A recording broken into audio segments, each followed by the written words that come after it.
की मी 1996 पासून मला डायबिटीस, एक तर 2012ला माझा स्वतःचा डायबिटीस मी बरा केला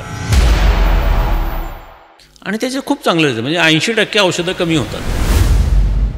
जगामध्ये सगळ्यात जास्त नंबर ऑफ डायबिटीस पर्सन्स भारतामध्ये सगळ्यात जास्त. डायबिटीस हा साखरेचा आजार आहे असं मी म्हणायचो, की रक्तातली साखर कमी केली की डायबिटीस कमी झाला. म्हणजे फूड इज फूड, त्याची तुम्ही सप्लिमेंटची तुलना करू शकत नाही. तर टाईप 2 डायबिटीस बऱ्याच पेशंटचा बरा होतो. आधीच्या रिपोर्टपेक्षा हा रिपोर्ट इम्प्रूव्ड आहे की नाही, कोणीही सांगा, ओपन चॅलेंज आहे माझं, करून पहा. पण तुम्हाला कुठला ना कुठला दम लागणारा किंवा घाम येणारा व्यायाम रोज 1 तास पाहिजे. तुम्ही व्यवस्थित झोप नसेल तर शुगर कंट्रोल येऊ शकत नाही. 14 HbA1c होतं त्यांचं, आणि त्यांना तिथल्या डॉक्टरांनी प्रस्थापित ज्ञानानुसार इन्शुलिन घ्यायला सांगितलं होतं, आणि ते इन्शुलिनला घाबरलं आणि ते माझ्याकडे आलं आहे. मी त्यांना म्हटलं, भाऊराव तुम्ही काय घाबरू नका म्हटलं. मी त्यांना औषध सुरूच नाही केलं, आणि आजही त्यांचे HbA1c 6.2 आहे. की औषधं घ्यायची, मरेपर्यंत घ्यायची, औषधं बंद करायची नाही. की तुम्ही आहारामध्ये स्निग्ध पदार्थांचं प्रमाण कमी करायचं, मांसाहाराचं प्रमाण अत्यंत कमी करा, आणि व्हेजिटेबल ऑइल्स त्याचं प्रमाण वाढवा, आणि तुम्ही आहारामध्ये तुमच्या दैनंदिन आहारामध्ये 60% तरी कॅलरीज ह्या पिष्टमय पदार्थापासून घेतल्या पाहिजेत. की रक्तातली साखर कमी केली की डायबिटीस कमी झाला. मग तुम्ही कुठल्या डायबिटीसच्या पेशंटला जर असं विचारलं तर तुमच्या लक्षात येईल की सुरुवातीला 2 वर्ष मी 1 गोळी घेत होतो, 2 ते 5 वर्षांनी 2 गोळ्या झाल्या, मग त्यांनी कमी नाही झालं, मग 5 वर्षांनी 3 गोळ्या झाल्या, मग 10 वर्षांनी 4 गोळ्या झाल्या, आणि नंतर मला आता कुठल्याच गोळ्या चालत नाही, मग इन्शुलिन इंजेक्शनवरती आलो. मग समजा डायबिटीस पेशंटमध्ये हायपरग्लायसेमिया जर तुम्हाला कंट्रोल करायचं असेल तर तुम्ही काय कमी करायला पाहिजे. 10 वर्षाचा डायबिटीस असेल एखाद्याला, आणि त्याला एक 5-6 प्रकारची औषधं चालू आहेत किंवा इन्शुलिन चालू आहे, काय ज्याचा काय डोस असेल तो असेल, आणि त्या डोसमध्ये समजा 4 गोळ्यांच्या ऐवजी एका गोळीवरती त्याचा शुगर कंट्रोल जर झाली, त्याला डायबिटीस रिव्हर्सल नाही म्हणायचं का. तर टाईप 2 डायबिटीस बऱ्याच पेशंटचा बरा होतो, आणि टाईप 1 डायबिटीसला लागणारे जे इंजेक्शन आहे इन्शुलिन, हे 70-80% प्रमाणात कमी होतं, हे 100%. आणि जेव्हा तुम्ही इतक्या दीर्घ कालावधीमध्ये कॅलरीज कमी खाता, तेव्हा होतं काय दुसरं, की शरीराला तर एवढ्या याची गरज असते, आणि एवढं तर मिळत नाही. मग शरीर काय करतं. तर या पॉडकास्टच्या निमित्ताने मी जे कोण डॉक्टर लोक ऐकत असेल त्यांना एक प्रश्न विचारू शकतो, की पिष्टमय पदार्थ हे आरोग्यासाठी, जगण्यासाठी आवश्यक आहेत का. Is it essential as a nutrient, or is it a essential nutrient. तुम्हाला प्रोटीन डेफिशियन्सी डिसऑर्डर माहिती आहेत, फॅट डेफिशियन्सी डिसऑर्डर माहिती आहेत, पण कार्बोहायड्रेट डेफिशियन्सी डिसऑर्डर असं नाहीच आहे. म्हणजे it is non essential nutrient. Supplement हा म्हणजे आईच्या ठिकाणी दाई ठेवल्यासारखं इतका फरक आहे, सोन्याच्या ठिकाणी पितळ ठेवल्यासारखा विषय आहे. म्हणजे फूड इज फूड, त्याची तुम्ही सप्लिमेंटची तुलना करू शकत नाही. एक इट इज फार फार इन्फिरियर, म्हणजे त्याची तुलनाच करू नका. जे तुम्हाला फूड लागतं, जे न्यूट्रिएंट लागतात ते आहारामधनं कसे मिळतील हे पाहायला पाहिजे आपण. शाकाहारामध्ये कुठे सापडलं तर मला सांगा. दुधामध्ये असतात. दुधाला तुम्ही शाकाहारी म्हणता की मांसाहारी म्हणता. त्यामुळे वजन वाढलेलं असेल तर आम्ही नेहमी सांगतो, वजन वाढलेलं असेल तर 100% डायबिटीस बरा होतो. डायबिटीस रिव्हर्सलसाठी इफेक्टिव्ह आहे म्हणजे कार्निव्होर डाएट. तर कार्निव्होर डाएटमध्ये साधारणतः 97% सक्सेस रेट आहे. म्हणजे फक्त प्राणीजन्य पदार्थ. मागच्या पॉडकास्टमध्ये मी 70% म्हटलं होतं, कार्निव्होर डाएट म्हणजे 100%, आणि त्याचा रिझल्ट नियरली 100% आहेत. नमस्कार मंडळी, मी सोनम, तुम्ही पाहताय महाराष्ट्र जागरण. येत्या 14 नोव्हेंबरला वर्ल्ड डायबेटिक डे आहे. डायबिटीज हा आजार असा आहे की तो भारतात 100पैकी 30 ते 40% लोकांमध्ये आढळतो, पण हा आजार बरा होऊ शकतो, ते पण योग्य आहार आणि योग्य ट्रीटमेंटनी. आणि आज याच विषयावर बोलण्यासाठी माझ्यासोबत डॉक्टर कनसे सर आहेत. सर, खूप खूप स्वागत आहे. या आधीच्या पॉडकास्टला भरभरून प्रेम मिळालं आहे, आणि आता आपण पार्ट 2 करतोय. तुमचं महाराष्ट्र जागरणमध्ये खूप खूप स्वागत आहे. एकंदरीत बघायला गेलं तर डायबिटीसचा खूप बाऊ आहे. आपण पहिल्या पॉडकास्टमध्ये पण बोललो होतो, आणि आता हा आजार खूप सामान्य झाला आहे. तर मला सांगा, आजच्या काळात डायबिटीस इतका सामान्य कसा झाला आहे? नाही, कारण आपण ज्याला आदर्श जीवनशैली म्हणतो त्याच्यापासून इतक्या लांब आलेलो आहोत. म्हणजे प्रत्येक, म्हणजे आहारामध्ये आपण चुकीच्या मार्गाने करतो, कष्टामध्ये चुकीच्या मार्गाने करतो, हवेमध्ये देखील आपल्याला चांगली हवा मिळत नाही, आपण चांगलं झोपत नाही, मानसिक ताणतणाव, ही सगळी त्याला कारणं आहेत, आणि सगळी एकाच वेळेस आपण प्लॅटफॉर्मवरती आणलेत. आणि त्यामुळे त्याचं हे पाहतो की आपण जगामध्ये सगळ्यात जास्त नंबर ऑफ डायबिटीस पर्सन्स भारतामध्ये सगळ्यात जास्त. बापरे. नंतर पर्सेंटेज ऑफ ॲडल्ट पॉप्युलेशन ज्याला आम्ही म्हणतो, की प्रौढ व्यक्तीमध्ये डायबिटीज असल्याचं प्रमाण भारतामध्ये सगळ्यात जास्त. आणि या सगळे घटक जेव्हा एकत्रित येतात ते त्याच्यामध्ये त्यामुळे डायबिटीज खूप मोठ्या प्रमाणामध्ये आपल्याला सामना करावा लागतो. एकंदरीत बघायला गेलं तर मी एक शब्द खूप ऐकला एवढ्यात, की डायबिटीज रिव्हर्सल. तर ते काय आहे आणि ते कसं होतं? जेव्हा डायबिटीस हा आजार म्हणून लक्षात आला, तेव्हा म्हणजे माझ्यासहित सगळ्या डॉक्टरांना MBBS झाले, माझ्यासारखा MD झाला, सगळ्यांना असं सांगण्यात आलं, की डायबिटीस हा एकदा आजार झाला, की आजही तुम्ही सगळीकडे ऐकता, की औषधं घ्यायची, मरेपर्यंत घ्यायची, औषधं बंद करायची नाही. त्यामुळे डायबिटीस हा बरा न होणारा आजार आहे, अशीच आमची शास्त्रीय देखील संकल्पना होती. तसंच आम्हाला शिक्षण देखील होतं. आणि मग जेव्हा डायबिटीस हा अत्यंत वेगाने अख्ख्या जगात वाढत गेला, तेव्हा त्याची कारणमीमांसा शोधत गेले लोक. आणि डॉक्टर रेवन म्हणून त्यांनी 1980 साली एक असं गृहीतक काढलं, की जो कॉमनेस्ट डायबिटीस साधारण 95% लोकांमध्ये असतो त्याला टाईप 2 डायबिटीस म्हणतात. आणि ते कशामुळे होतो? तर तो डायबिटीस होतो तुमच्या शरीरामध्ये असलेल्या इन्शुलिनला रेजिस्टन्स आल्यामुळे. त्यामुळे इन्शुलिन रेजिस्टन्स हे त्याचं मुख्य कारण म्हणून त्यावेळेस समोर आलं होतं. मग सुरुवातीला सगळ्यांना असं वाटायचं, की साखर वाढली म्हणजे इन्शुलिन कमी आहे. मग आम्ही इन्शुलिन द्यायचो किंवा इन्शुलिन तयार करणाऱ्या औषधं त्यांना द्यायचो. त्यांनी साखर कमी व्हायची, पण डायबिटीस बरा कधीच व्हायचा नाही. गोळी घेतली, एक 12 तास 24 तास तुमचं साखर कमी राहणार, परत दुसऱ्या दिवशीसाठी जेवताना तुम्ही हे करायला लागलो. आणि साधारणतः 1977 सालापासून त्याचं प्रमाण जगात सगळीकडे वाढत गेलं. आणि मग जगात सगळीकडे का वाढत गेलं असं जेव्हा संशोधन करण्यात आलं, तेव्हा असं लक्षात आलं, की 1977 साली जगामध्ये पहिल्यांदा माणसांनी काय खाल्लं, नागरिकांनी काय खाल्लं पाहिजे याच्याविषयी सरकारी फतवा निघाला अमेरिकेमध्ये. त्याला मॅकगॉवन कमिटी म्हणतात. आणि फर्स्ट डायटरी रेकमेंडेशन्स म्हणजे डिपार्टमेंट ऑफ ॲग्रिकल्चर अमेरिका यांनी सांगितलं, की तुम्ही अशा अशा तऱ्हेने खायला पाहिजे. आणि त्याच्यावर एक गृहीतक असं होतं, त्याचं मूळ कारण असतं डॉक्टर आन्सल केज म्हणून आहे, त्यांनी 1950 साली एक संशोधन केलं. आणि त्यांनी सांगितले, की बुवा तुम्ही स्निग्ध पदार्थ जर खाल्ले तर हृदयविकाराचा धोका वाढतो. तुम्ही सॅच्युरेटेड फॅट जर खाल्ले तर हृदयविकाराचा धोका वाढतो. असं त्याच्यामध्ये त्याला एपिडेमिओलॉजिकल सर्वे म्हणतात, अशा तऱ्हेने त्याची सुरुवात झाली. आणि मग त्यानुसार अमेरिकेच्या गव्हर्नमेंटने एक कमिटी बनवली, की लोकांना आपण काय खाल्लं सांगायला पाहिजे, की जेणेकरून अमेरिकेमधल्या लोकांचा हृदयविकाराचा धोका कमी होईल. आणि ते 1977 साली त्यांनी पहिलं डिक्लेरेशन असं दिलं, फर्स्ट डायटरी रेकमेंडेशन त्याला म्हणतात, की तुम्ही आहारामध्ये स्निग्ध पदार्थांचं प्रमाण कमी करायचं, मांसाहाराचं प्रमाण अत्यंत कमी करा आणि व्हेजिटेबल ऑइल्स त्याचं प्रमाण वाढवा. त्याला पुफा म्हणायचे, पॉलीअनसॅच्युरेटेड फॅटी ॲसिड्स, ओमेगा 6 त्याला म्हणतात. म्हणजे हार्ट हेल्दी असं तेव्हा समजायचे.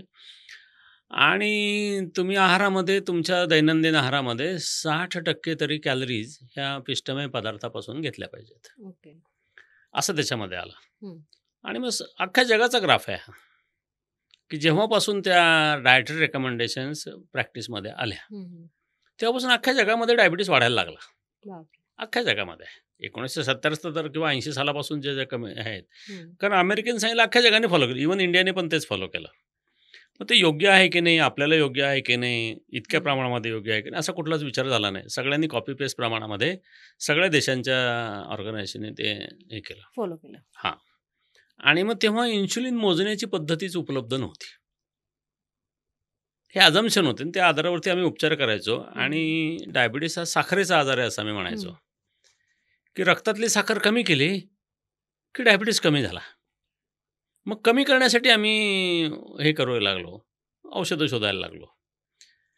पण त्याचं मूळ कारण जे आहे, ज्याला इन्शुलिन रेजिस्टन्स आम्ही म्हणायचं, ते 1980 डॉक्टर रेवननी त्याच्यात फार मोठं जागतिक संशोधन घेतलं. आणि त्या संशोधनामध्ये असं आलं की इन्शुलिन नसतं असं नाही आहे. इन्शुलिन असतं, पण त्याला काम करू दिलं जात नाही किंवा ते एवढं इफेक्टिव्हली काम करत नाही. त्याला इन्शुलिन रेजिस्टन्स म्हणतात. मग इन्शुलिन रेजिस्टन्स म्हणजे त्याला कशाने वाढतो, म्हणजे रेजिस्टन्स कशामुळे येतो, याच्यावरती पुढे संशोधन सुरू झालं. आणि मग त्याच्यामध्ये असं लक्षात आलं की कुठल्याही गोष्टीला रेजिस्टन्स, आता आपण म्हणतो की बुवा तुम्ही व्हायरसला रेजिस्टन्स येतो, एखाद्या अँटीबायोटिकला रेजिस्टन्स येतो, किंवा तुम्ही एखाद्या समजा गणपतीच्या मिरवणुकीमध्ये तुम्ही गेलात, एक साधं उदाहरण देतो आपल्या रोजच्या व्यवहारातलं.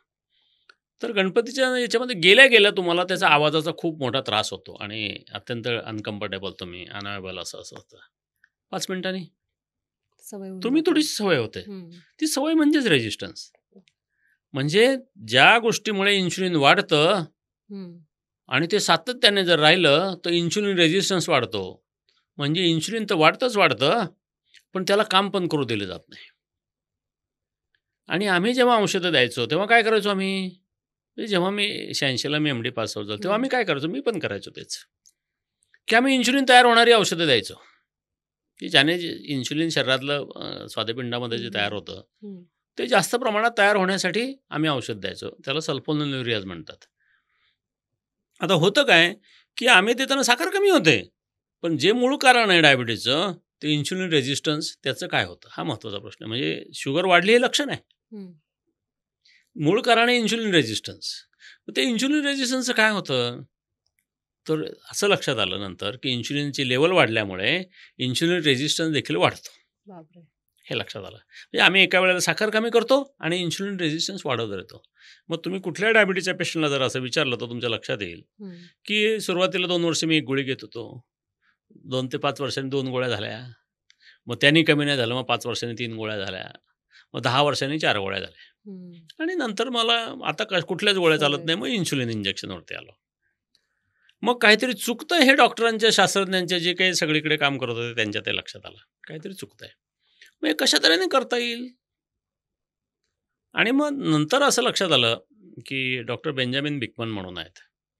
मग त्यांनी असं हे केलं की समजा तुम्हाला डायबिटीस आहे, साखर वाढलेली आहे, हम्म. इन्शुलिन रेजिस्टन्स तुम्हाला होतो, ती प्रक्रिया किती वर्ष आधी सुरू होते, की एका दिवसात होते, एका वर्षात होते, 2 महिन्यात होते, की सुरुवातीला डायबिटीस असलेल्या पेशंटमध्ये साधारणतः डायबिटीसची साखर वाढण्याच्या अगोदर एक 10-15 वर्ष ही प्रक्रिया सुरू होते. त्या कालावधीमध्ये साखर रक्तातली नॉर्मलच असते. म्हणजे नॉर्मल कशी काय राहते, त्या कालावधीमध्ये साखर नॉर्मल ठेवण्यासाठी रक्तातून म्हणजे शरीरामध्ये जास्त इन्शुलिनची निर्मिती केली जाते. त्याला हायपर इन्शुलिनिया म्हणतात. ओके. मग तो हायपर इन्शुलिनिमिया हा रक्तातला हायपरग्लायसिमिया म्हणजे ज्याला डायबिटीस तुम्ही म्हणता, हा कंट्रोलमध्ये ठेवतो. हम्म. पण असं 10-15 वर्ष चालल्यानंतर असं लक्षात येतं की नंतर शरीराची क्षमता जी असते ती कमी होते. म्हणजे ते जी इन्शुलिन तयार करण्याची जी प्रक्रिया असते ती कमी होते.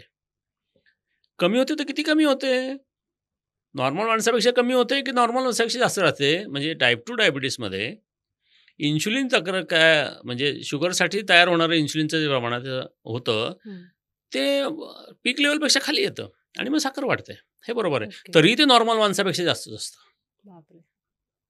मग त्याच्यावरून असा विचार प्रक्रिया सुरू झाली की इन्शुलिन तयार होण्याची जी प्रक्रिया असते ती कशाने जास्त होते, सगळ्यात जास्त इन्शुलिन कशामुळे तयार होतं किंवा साखर कशामुळे वाढते. तर आपल्या आहारातले, दैनंदिन आहारातले पिष्टमय पदार्थ जे असतात हम्म. ते सगळ्यात स्ट्रॉंगेस्ट स्टिम्युलस आहे. सगळ्यांनी थोडीफार होते, नाही असं नाही. हम्म. म्हणजे समजा पिष्टमय पदार्थाने 100 आपण गणितासाठी धरलं तर 100% तुमचे इन्शुलिनचं प्रमाण वाढतं. मग फॅटने जवळजवळ 0 ते 10% वाढतं, ओके. 90% कमी होतं आणि प्रथिनाने 50-55% वाढतं. हम्म. मग समजा डायबिटीस पेशंटमध्ये हायपरग्लायसेमिया जर तुम्हाला कंट्रोल करायचा असेल तर तुम्ही काय कमी करायला पाहिजे, पिष्टमय पदार्थ. सिंपल आहे एकदम. मग ते पिष्टमय पदार्थ कमी करायला सुरुवात केली आणि त्यावेळेस असं लक्षात आलं की जेव्हा तुम्ही पिष्टमय पदार्थ आहारातले कमी करता हम्म. तेव्हा इन्शुलिन लेवल कमी होते आणि इन्शुलिन रेजिस्टन्स कमी होतं आणि शुगरही कमी होते. बापरे. मग त्याच्यानुसार जगात सगळीकडे याच्यावरती संशोधन सुरू झालं. हम्म. हे नवीन, हे 2002 नंतरची घटना सांगतोय मी. हे सगळ्यांना जेव्हा डायबिटीसची मोठा स्फोट झाला, सगळे केलं, मग हे दृष्टीने संशोधन सुरू झालं की आपण करतोय ते योग्य आहे का, हे तर व्हेरीफाय करायला पाहिजे. डायबिटीस हा फक्त साखरेचाच आजार आहे का, का साखर हे कारण आहे की लक्षण आहे. या सध्या बरोबर ना, डायबिटीसनी साखर वाढली, हम्म. मग साखर वाढलेली साखर कमी करण्यासाठी आपण प्रयत्न करतो, साखर वाढू नये म्हणून आपण काय करतो, काहीच करत नाही. आलं लक्षात. मग त्या दृष्टीने विचार सुरू केला, मग शास्त्रीय प्रयोग केले गेले, मग तुमच्या पेशंटवरती प्रयोग केले गेले आणि असं लक्षात आलं की ज्या कारणाने इन्शुलिनची प्रमाण म्हणजे साखर वाढली तर इन्शुलिन वाढतं. मग साखर ज्याच्यामुळे वाढते म्हणजे पिष्टमय पदार्थामुळे जर आपण कमी केले तर इन्शुलिनचं प्रमाण कमी होतं आणि डायबिटीस रिव्हर्सल होतो. हे आत्ताचं संशोधन आहे. 2012 पासून त्याला जास्त डिमांड आली. नाही, म्हणजे थोडं सगळीकडे हे करायला लागलं. अशा तऱ्हेने झालं आणि 2014 मध्ये मी पुण्यामध्ये त्यासाठी डायबिटीस रिव्हर्सलचं पहिलं क्लिनिक सुरू केलं. जसं की आता टाईप 1, टाईप 2 हे 2 डायबिटीसचे प्रकार आहेत. तर यामध्ये दोन्ही रिव्हर्सल होऊ शकतात का? आणि किती प्रमाणात होऊ शकतात? नाही, त्यासाठी रिव्हर्सल म्हणजे काय आणि त्याच्यातून तुम्हाला काय अपेक्षित आहे हे आपण समजून घेतलं पाहिजे. की त्याची शास्त्रीय व्याख्या आमच्या ज्या काही असोसिएशन आहेत त्या अशी करतात की तुम्हाला बिगर गोळी घेता तुमची साखर किंवा HbA1c 6.5 पेक्षा खाली पाहिजे 3 महिन्यामध्ये. बरोबर आहे. आणि 3 महिन्यापेक्षा किंवा 6 महिने असेल तर त्याला दीर्घकालीन म्हणतात. हे शॉर्ट टर्म रेमिशन म्हणतात आणि मिड टर्म रेमिशन असं त्याला म्हणतात. 6 महिन्यापेक्षा असेल आणि त्याच्यापेक्षा जास्त कालावधीमध्ये असेल, लाँग टर्म असेल 3 वर्षापेक्षा जास्त, त्याला लाँग टर्म रेमिशन म्हणतात. म्हणजे रिव्हर्सल त्याला म्हणतात. हा एक भाग झाला. पण प्रॅक्टिसमध्ये माझी स्वतःची रिव्हर्सलची व्याख्या सांगतो की हे सगळं झालंच पाहिजे. म्हणजे शुगर कंट्रोल करण्यासाठी औषधं नाही लागली पाहिजेत हे तर नक्कीच. पण समजा औषधं लागली, सगळ्यांनाच हे एंड पॉईंट येतो अशातलाही भाग नाही. काही जणांना औषधं लागतात. पण समजा तुमच्या आज एखादा 10 वर्षाचा डायबिटीस असेल एखाद्याला आणि त्याला एक 5-6 प्रकारची औषधं चालू आहेत किंवा इन्शुलिन चालू आहे, काय ज्याचा काय डोस असेल तो असेल आणि त्या डोसमध्ये समजा 4 गोळ्यांच्या ऐवजी एका गोळीवरती त्याचा शुगर कंट्रोल झाली, त्याला डायबिटीस रिव्हर्सल नाही म्हणायचं का? बरोबर आहे ना. म्हणजे जरी थेरॉटिकल त्याचं डेफिनेशन ही शुगर कंट्रोल विदाऊट ड्रग जरी असली तर मी म्हणेल की त्याची औषधं कमी करणं हे देखील एक तुम्ही एंड पॉईंट ठेवा की त्याला 4 औषधं चालू होती आणि एका औषधावरती त्याचा कंट्रोल झाला आहे. म्हणजे साधारणतः माझा असा अनुभव आहे गेले 10-12 वर्षाचा की व्यवस्थित पेशंटने जर केलं आणि 5 वर्षाच्या आतला डायबिटीस असेल तर 0% पेशंटला औषधं लागतात. हे कोणालाही औषध लागत नाही. 5 ते 10 वर्षाच्या पुढे जे असतात त्या पेशंटला गोळ्या जवळजवळ 80% कमी होतात. 80% गोळ्या कमी होतात. आणि 10 वर्षाच्या पुढे जेव्हा कॉम्प्लिकेशन स्टेजमध्ये जे असतो, मग समजा त्यावेळेस काय असतं की तुम्ही औषधं घेता तरीही तुमची साखर कंट्रोलमध्ये राहत नाही. का बरं? बरोबर आहे ना. मग तुम्ही अशा स्टेजला जाता की त्याला बीटा सेल अपोप्टोसिस म्हणतात की शरीराची इन्शुलिन तयार करण्याची क्षमता अत्यंत कमी होते. आणि मग जेव्हा आणि त्यासाठी अनुषंगाने जे काही मागे बॅकअप तुमचं लाईफस्टाईल पाहिजे ती नसते. त्यामुळे एकतर औषधं घेऊन ही शुगर कंट्रोल नाही, त्यांची शुगर कंट्रोल येते. शुगर कंट्रोलसाठी जी औषधं लागतात त्यांचा डोस कमी होतो आणि जर नवीन असेल आणि सगळं व्यवस्थित असेल त्याने केलं तर त्याला बिगर औषधाचे शुगर कंट्रोल येतो. हे सगळ्यात महत्त्वाचं. आणि त्याहून पुढे मला अजून एक डेफिनेशन मी त्याच्यामध्ये पेशंटला सांगतो. म्हणजे हे सगळं पेशंटला माझ्याकडे आल्यानंतर मी सांगतो की तुम्ही आल्यानंतर तुमच्या अपेक्षा काय, एक तर औषधं बंद झाली पाहिजेत आणि शुगर कंट्रोल पाहिजे, ही यांच्यामध्ये होते. शुगर कंट्रोल पाहिजे पण औषधं कमी पाहिजेत, ते काही जणांमध्ये होतं. औषधं आहेत आणि शुगर अनकंट्रोल आहे पण शुगर कंट्रोल येते, हे काही जणांमध्ये होतं. आणि त्याहूनही शुगर कंट्रोल असताना औषधाने पेशंटला त्रास कमी होत नाही. पायाची आग होते, वजन वाढतं, ॲसिडिटी होते, गळून गेल्यासारखं वाटतं, झोप येत नाही, ढीग सारे फंक्शन्स असतात. हे कॉम्प्लिकेशन मॅनेजमेंट हे देखील डायबिटीस रिव्हर्सल म्हणायला हरकत नाही. ह्या सगळ्या गोष्टी होतात. आता त्याच्यातला प्रश्न राहिला टाईप 1 डायबिटीसचा. आता टाईप 1 डायबिटीसला आम्ही कार्ब काउंटिंग सांगतो, त्याच्यानुसार इन्शुलिनचे डोसेस देतो. थेरॉटिकल तुम्ही म्हणाल तर type 1 diabetes is non reversible, हे मला मान्य आहे. पण नॉन रिव्हर्सेबल ह्या तुमच्या शुगर नॉर्मल विदाऊट ड्रग ह्या डेफिनेशनमध्ये नाही आहे, हे मला मान्य आहे. पण समजा एखाद्या टाईप 1 डायबिटीसला तुम्ही 20 युनिट इन्शुलिन लागत असेल आणि त्याला 8 युनिट इन्शुलिनवरती जर त्याची शुगर व्यवस्थित कंट्रोल राहिली तर त्याला डायबिटीस रिव्हर्सल नाही म्हणायचं का? म्हणायचं. म्हणजे तुम्ही रिव्हर्सल नका म्हणू पण हेल्पफुल मॉडॅलिटी म्हणा, त्याला आवश्यक आहे. नाहीतर तुम्ही किती इन्शुलिन देऊन शुगर कंट्रोल करू शकता, त्याच्यात काही अवघड नाही. पण ह्या सगळ्या डायबिटीस रिव्हर्सलच्या मॉडॅलिटी जर आपण वापरल्या तर टाईप 2 डायबिटीस बऱ्याच पेशंटचा बरा होतो. आणि टाईप 1 डायबिटीसला लागणारे जे इंजेक्शन आहे इन्शुलिन हे 70-80% प्रमाणात कमी होतं, हे 100%. आता मला असं विचारायचं होतं की टाईप 2 डायबिटीस रिव्हर्सल कसा होतो आणि त्याच्यामागे वैज्ञानिक कारणं कुठली आहेत? बरोबर आहे. आता टाईप 2 डायबिटीस रिव्हर्सलसाठी जगामध्ये मान्यताप्राप्त ज्या काही उपचार पद्धती आहेत त्याच्यामध्ये एक आहे जी सगळ्यांच्या माहितीतली आहे, ती म्हणजे बेरॅट्रिक सर्जरी. म्हणजे जठराचा भाग कापतात आणि जे पखालीसारखं मोठं असतं त्याच्यामध्ये साधारणतः 1.5 लिटर अन्न मावू शकतं ते तुम्ही कापून एक 50 लिटरचं 50 मिलीलिटर mlचं करता ओके. एक. मग त्याच्यात त्याची जी डायजेस्टेबिलिटी असते किंवा फ्लो जो असतो तो डायव्हर्ट करून तुम्ही बायपास करता. म्हणजे स्लीव्ह गॅस्ट्रेक्टॉमी विथ बायपास हा एक पद्धत आहे. आणि सगळ्यांना हे मान्य आहे की याने डायबिटीज बरा होतो. सगळ्यांना मान्य आहे. आणि वजन कमी व्हायच्या अगोदर डायबिटीज जातो. ओके. हां, म्हणजे तुम्ही स्लीव्ह गॅस्ट्रेक्टॉमी विथ बायपास जर केलं हं. तर 1 महिन्याभरात पेशंटची सगळी औषधं गोळ्या वगैरे सगळं बंद होतं. Before the weight goes down. एक डायबिटीज बरा होतो याच्याविषयी शंका नाही. कशाने बरा करायचं याच्याविषयी थोडंसं मतभिन्नता असू शकते. दुसरा प्रकार आहे डॉक्टर रॉय टेलर म्हणून होता इंग्लंडमध्ये. त्यांनी याच्यावरती काही संशोधन केलं आणि जगात बऱ्याच ठिकाणी ते केलेलं आहे. आणि बरेचशी जे तुम्हाला इकडे तिकडे जे काही ॲडवाईस सापडतात त्याच्यामधलं हे बेसिक फंडामेंटल त्याच्यामध्ये हेच आहे की लो कॅलरी डाएट. हं. म्हणजे तुम्हाला आवश्यक ज्या कॅलरीज दिवसभरामध्ये आवश्यक आहेत ज्यांना तुम्हाला दिवसभरासाठी पाहिजे एनर्जी म्हणून ते तुम्ही कमीत केलं तर साधारण 800 कॅलरीपेक्षा रोज जर कॅलरी तुम्ही कमी खाल्लं तर डायबिटीज बरा होतो. हे पण जगाला मान्य आहे. हं. आणि असे सायंटिफिक एक्सपिरियन्स पण झालेत आणि त्याचे रिझल्ट्स पण चांगले आहेत. हे मान्य आहे. आता त्याच्यामध्ये प्रश्न येतो म्हणजे महत्त्वाच्या मुद्द्याकडे मी सगळ्यात शेवटी येतोय हं. की बेरॅट्रिक सर्जरी केली आणि हं. तुम्ही लाईफस्टाईल मॉडिफिकेशन केलं नाही तर काय होतं? पहिल्या महिन्यात काय होतं आणि 2 वर्षांनी 5 वर्षांनी काय होतं? हं. हा महत्त्वाचा मुद्दा आहे. जर तुम्ही लाईफस्टाईल मॉडिफिकेशन केले नाही तर 5 वर्षांनी बेरॅट्रिक सर्जरीच्या पेशंटला पुन्हा डायबिटीजला सुरुवात झालेली लक्षात येते. त्याचं वजनही पुन्हा वाढतं किंवा पहिल्यापेक्षा जास्त वाढतं. हं.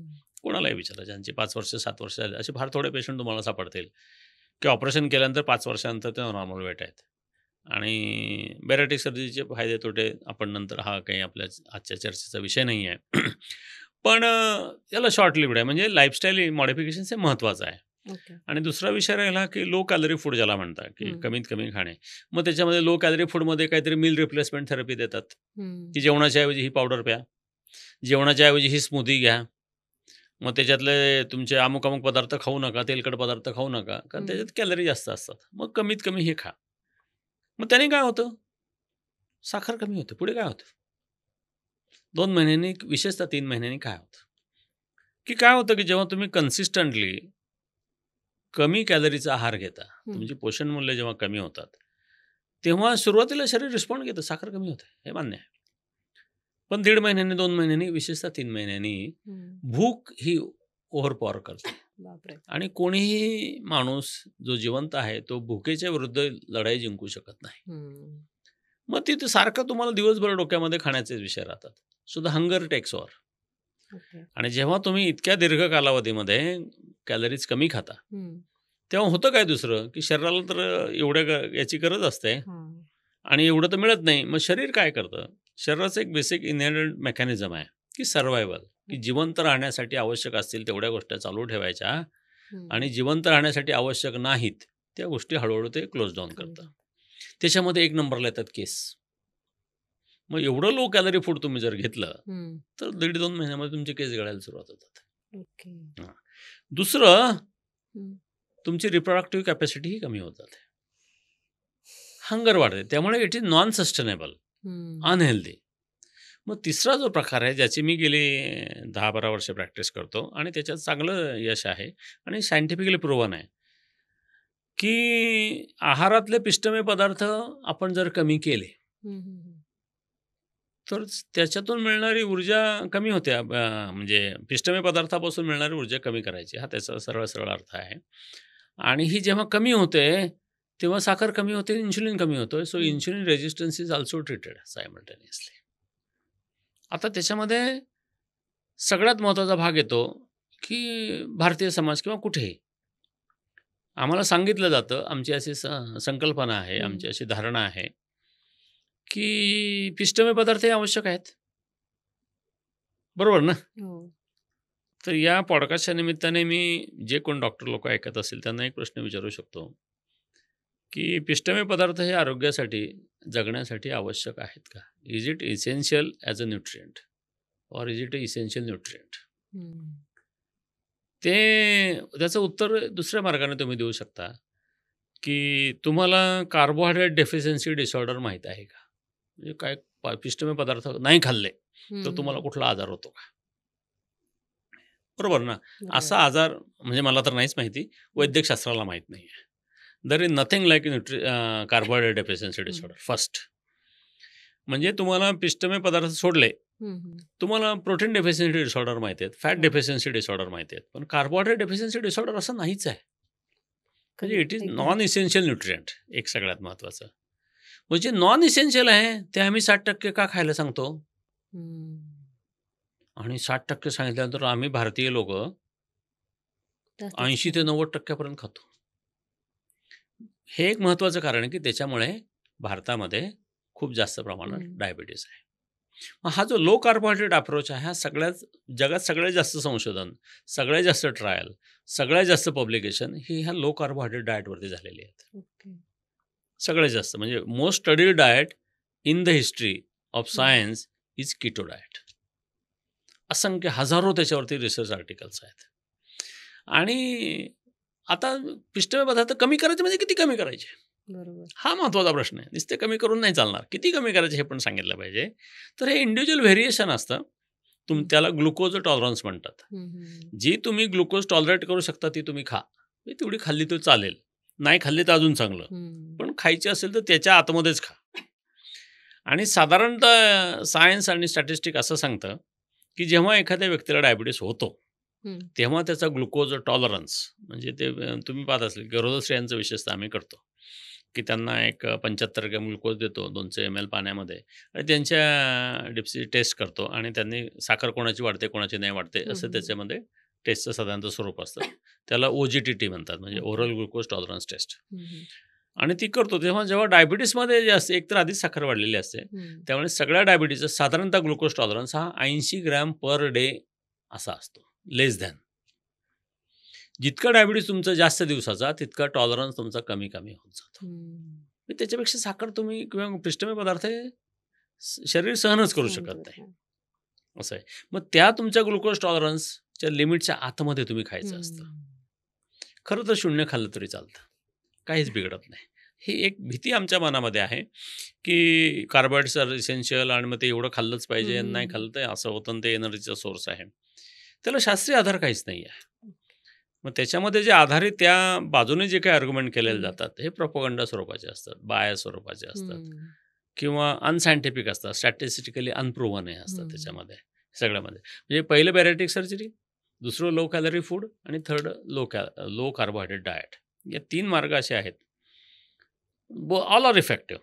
लॉंग टर्म तुम्ही सस्टेनेबिलिटी जर पाहिली तर लो कार्बोहायड्रेट डाएट, पण त्याला पब्लिक ॲक्सेप्टन्स, फिजिबिलिटी म्हणजे सस्टेनेबिलिटी हा त्याच्यातला महत्त्वाचा मुद्दा येतो की आपलं म्हणजे कार्बोहायड्रेट डॉमिनेटेड सोसायटी आहे की आम्हाला काही खायचं म्हटलं की भाकरी भाजी, पोळी भाजी, भात डाळ असंच सापडतं, आणि त्याच्यामध्ये काही चूक आहे हे आम्हाला माहिती नाही आणि मान्यही नाही. हा सगळ्यात महत्त्वाचा मुद्दा आहे की समजा मी तुम्हाला एक प्रश्न असा विचारतो की समजा आपण बाजरीची भाकरी खाल्ली किंवा गव्हाची चपाती खाल्ली किंवा डाळ भात खाल्ला, म्हणजे काय खाल्लं? पिष्टमय म्हणजे काय? पिष्टमय पदार्थ म्हणजे काय? समजा बाजरीची भाकरी, फॉर एक्झाम्पल सर्वसाधारण उदाहरण म्हणून तुम्हाला शास्त्रीयदृष्ट्या स्पष्टीकरण देतो की बाजरीची भाकरीमध्ये जे असतं त्याला स्टार्च म्हणतात. स्टार्चमध्ये असतात अनेक ग्लुकोज, म्हणजे ग्लुकोज एक 10 लाख किंवा 10 कोटी ग्लुकोज एकत्र आले की स्टार्च तयार होते. म्हणजे तुम्ही ग्लुकोजच खाताय, विसरू नका. मग गव्हातली ग्लुकोज आणि बाजरीची ग्लुकोज आणि चपातीतली ग्लुकोज आणि यावून त्या याच्यामध्ये काही फरक असतो का? तर नसतो. मग जेव्हा तुम्ही धान्य कुठलंही धान्य खाता म्हणजेच तुम्ही साखर खाता, किंवा म्हणजे साखर हा जनरल टर्म आहे, ग्लुकोज हा सायंटिफिक टर्म आहे. म्हणजे तुम्ही ग्लुकोजच खाता, मग ते कमी करा. आता इथपर्यंत प्रश्न सोपा असतो की कार्बोहायड्रेट कमी करा म्हटल्यानंतर फारसं लोकांना काही कळत नाही, त्याला ऑब्जेक्शन मला वाटत नाही. मग पुढचा गदारोळ सुरू होतो, याच्याऐवजी काय खायचं, मग हे नाही खायचं तर काय खायचं. बरोबर. मग कोण म्हणतं आमच्या 10 पिढ्या हेच खात आले, त्यांना काहीच नाही झालं. माझी आई किंवा माझी आजी 85 वर्षाची आहे, तिने तर हेच खाल्लं, ती कधीच आजारी नाही पडली, आयुष्यात इंजेक्शन नाही, गोळ्या नाही. मग ह्या पिष्टमय पदार्थ समजा डायबिटीसमध्ये कमी करायचे, त्यांनी काय खायचं? त्यांना काय ॲडवाइस करायचं? त्याला 3 अल्टरनेटिव्ह येतात. एक तर फायबर येतं, एक तर प्रोटीन येतं, नाही तर फॅट येतं. हे 3 अल्टरनेटिव्ह, त्याच्या पलीकडे अल्टरनेटिव्ह नाहीच आहे तुम्हाला, म्हणजे पृथ्वीवरती अल्टरनेटिव्ह नाही. मग आता आपण विचार करू की फायबर खाल्ल्याने काय होतं. आता फायबर म्हणजे काय? पालेभाज्या, फळभाज्या, किंवा धान्याचा कोंडा थोडक्यात. आता धान्याचा कोंडा म्हणजे ज्याला तुम्ही होल व्हीट म्हणता किंवा अख्खं धान्य कुठलं तरी म्हणता, होल ग्रेन्स म्हणतात. त्याला आम्ही आरोग्यदायी असं समजतो. हे बरोबरच आहे. कोणाला? ज्याला डायबिटीस नाही त्याला. हे सगळ्यात महत्त्वाचं. म्हणजे तुम्ही पुढचा त्याचा तो अर्ध वाक्य सोडून आपण नेहमी वापरत राहतो, की समजा पिष्टमय पदार्थ की तुम्ही त्या पेशंटला कमी करायला सांगितले किंवा त्या पेशंटने केले, तर त्यांनी काय खायचं हे त्याचं पुढचं उत्तर आपल्याला द्यावं लागतं. मग फायबर हा एक ऑप्शन आहे. तो कोणासाठी योग्य आहे? की खूप एखादा 140 किलोचा माणूस आहे, त्याच्याकडे एक एनर्जी स्टोअर भरपूर आहे, नुसतं एनर्जी नसते, त्याच्यामध्ये प्रोटीन पण जास्त असतात, त्यासाठी योग्य आहे ना, कोण नाही म्हटलं. मग त्याला फायबर द्या. म्हणजे धान्य त्याची भाकरी चपाती कमी करा आणि भाजी सलाड वाढवा. एकदम सोपं आहे, बरोबर, काहीच अडचण नाही, बरोबर. तो एक प्रश्न मिटला. मग त्याला आवश्यक काय असतं दुसरं?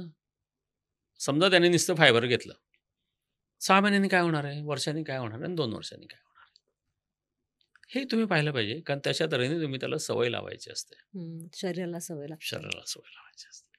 आणि मग हे जेव्हा आपण करतो तेव्हा फायबर आज खाल्लं, उद्या खाल्लं, 2 महिने खाल्लं, थोडं वजन कमी झालं, साखर कमी झाली, पुढे काय? मग फायबरचे काही साईड इफेक्ट आहेत की नाही?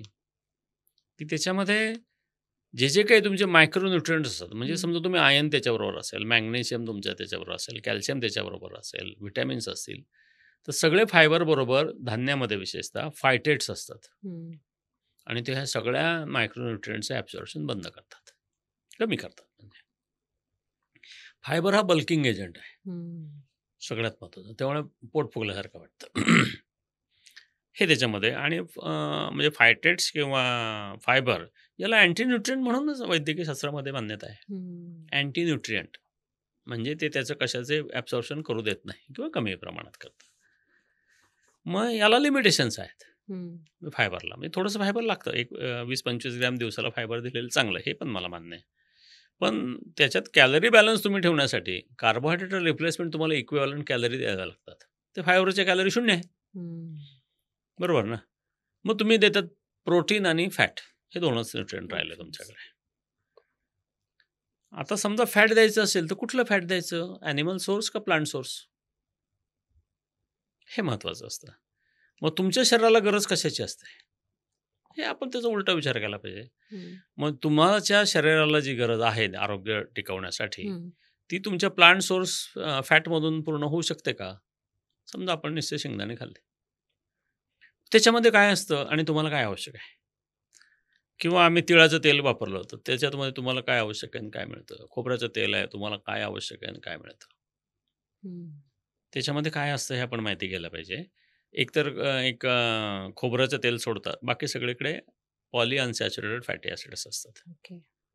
मग ते, आणि तुम्ही नुसते शेंगदाणा तेल नाही खात, तुम्ही रिफाईंड शेंगदाणा तेल खाता, बरोबर.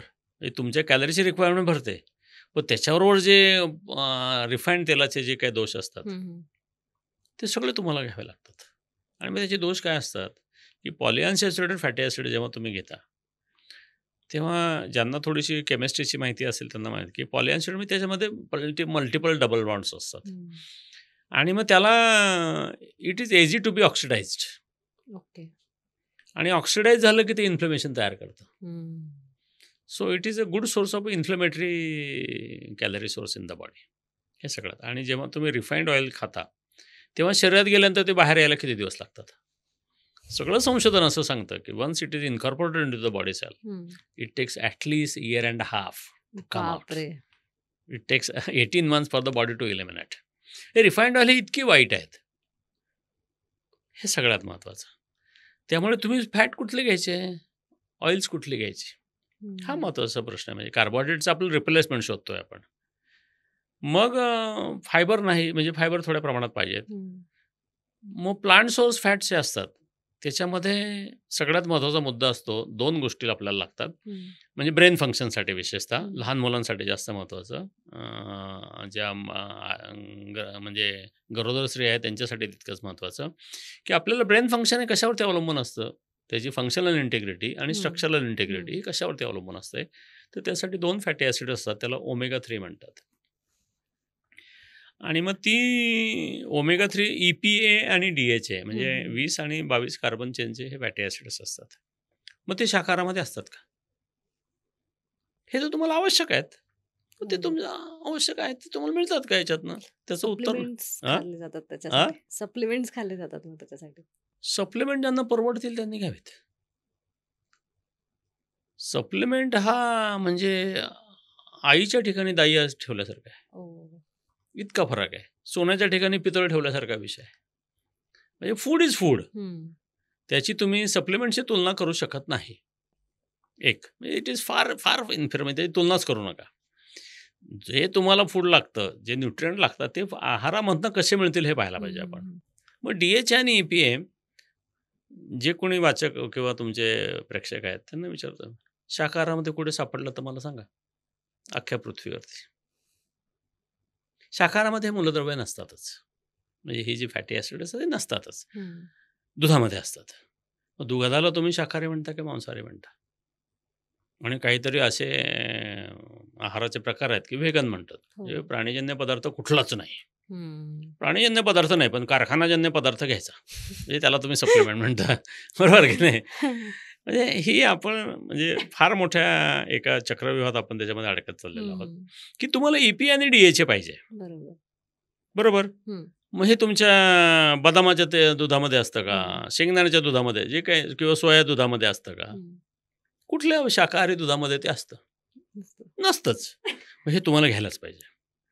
आता त्याच्यामध्ये एक युक्तिवाद नेहमी केला जातो की याला ALA म्हणतात, अल्फा लेव्हलिक ॲसिड. त्याच्यापासून म्हणजे 18 कार्बन चेनचं जे फॅटी ॲसिड असतं ओमेगा 3 असतं, त्याच्यापासून तुम्ही EPA करू शकता आणि त्याच्यापासून DHA करता येतं. शरीरामध्ये होतं का? तर होतं. किती होतं? 5%. तुमच्या गरजेच्या 5 ते 10%. आणि त्यांनी काय बिघडलंय असं पण असतं. पुढे लोक विचारतात ते आम्ही काय केलं नाही, ते आमचं काय बिघडलंय. नक्की बिघडतं. 100% बिघडतं. म्हणजे तुमचं inflammation is control by the omega 3 fatty acids बॉडीमधला. एक तुमचं brain function is control by omega 3, म्हणजे डिपेंडंट ऑन ओमेगा 3. तुमचं IQ, तुमचं डिप्रेशन, तुमचं मूड, तुमचं न्यूरोलॉजिकल फंक्शन, हातापायला येणाऱ्या मुंग्या, lack of concentration, lack of sleep, everything depends on omega 3 fatty acids. आणि तुम्ही खाल्ले नाही तर हे सगळे त्रास तुम्हाला होतात. मग आमचं काय बिघडलं हा प्रश्नाला उत्तर नाही येते.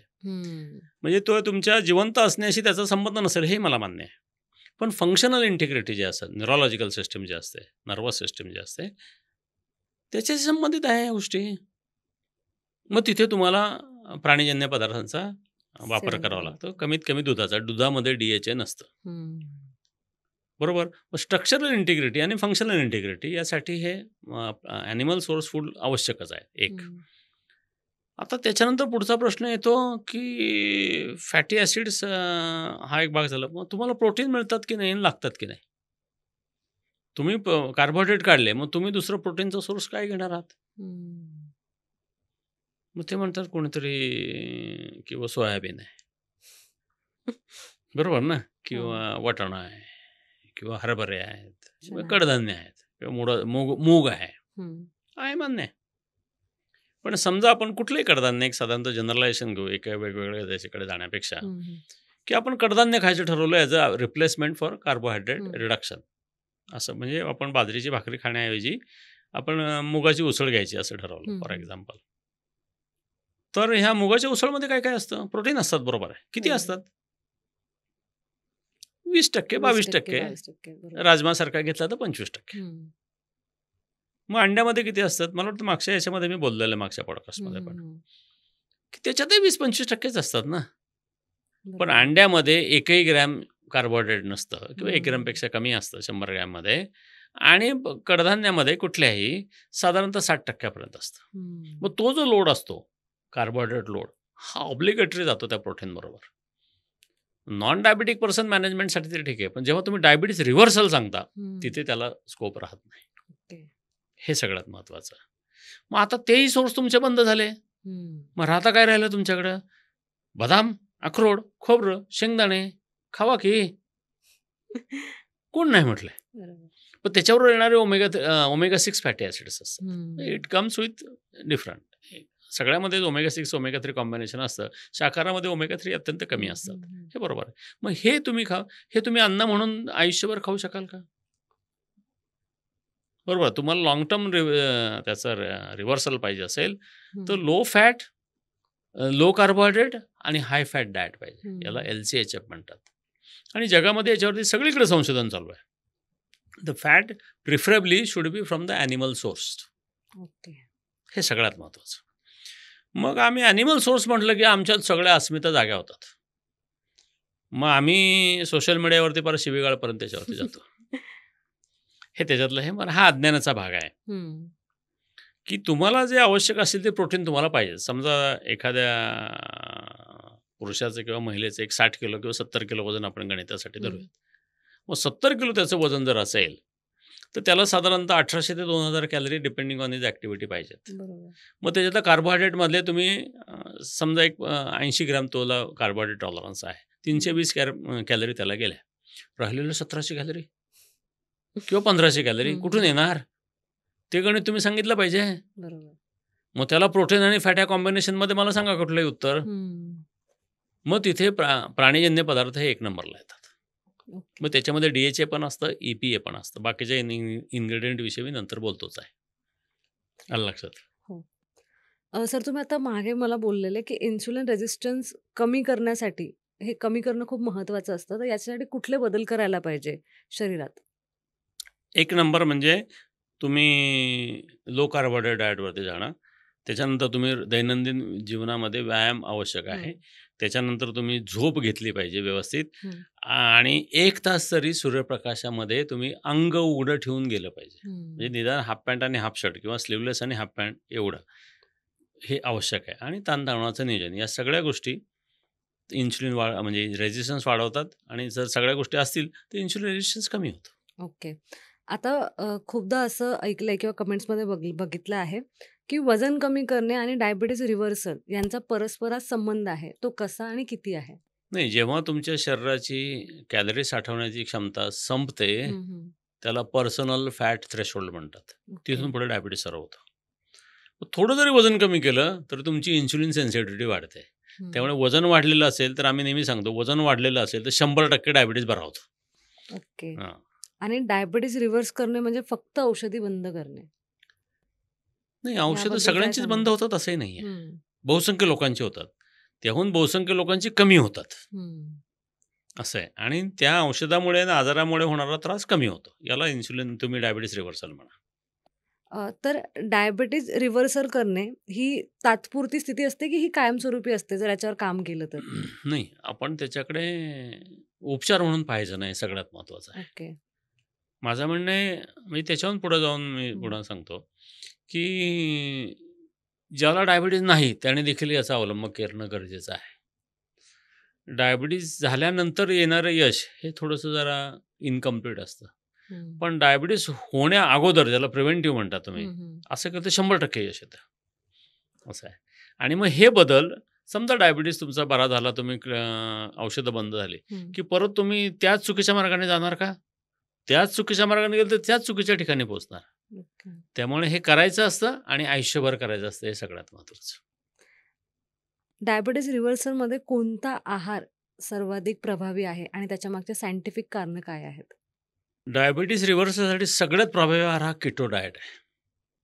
त्याच्याहून इफेक्टिव्ह आहे म्हणजे कार्निव्होर डाएट. तर कार्निव्होर डाएटमध्ये साधारणतः 97% सक्सेस रेट आहे. म्हणजे फक्त प्राणीजन्य पदार्थ. मागच्या पॉडकास्टमध्ये मी 70% म्हटलं होतं. कार्निव्होर डाएट म्हणजे 100%. बापरे. आणि त्याचा रिझल्ट नियरली 100% आहेत. त्याच्या खालोखाल येतं किटो डाएट. म्हणजे लो कार्बोहायड्रेट, दिवसाला 50 ग्रॅमपेक्षा कमी कार्बोहायड्रेट, खरं तर 30 ग्रॅमपेक्षा कमी कार्बोहायड्रेट, आणि तेही फायब्रस कार्बोहायड्रेट. एकही कण, धान्य, कडधान्य आणि फळं नाही. पालेभाज्या, फळभाज्या आणि प्राणीजन्य पदार्थ किंवा जास्त स्निग्ध पदार्थ तुम्ही त्याच्यामध्ये घ्यायचे. हे त्याच्यामध्ये सक्सेस रेशो चांगला आहे. आणि त्याच्यानंतर खाली येते म्हणजे लो कार्बोहायड्रेट डाएट.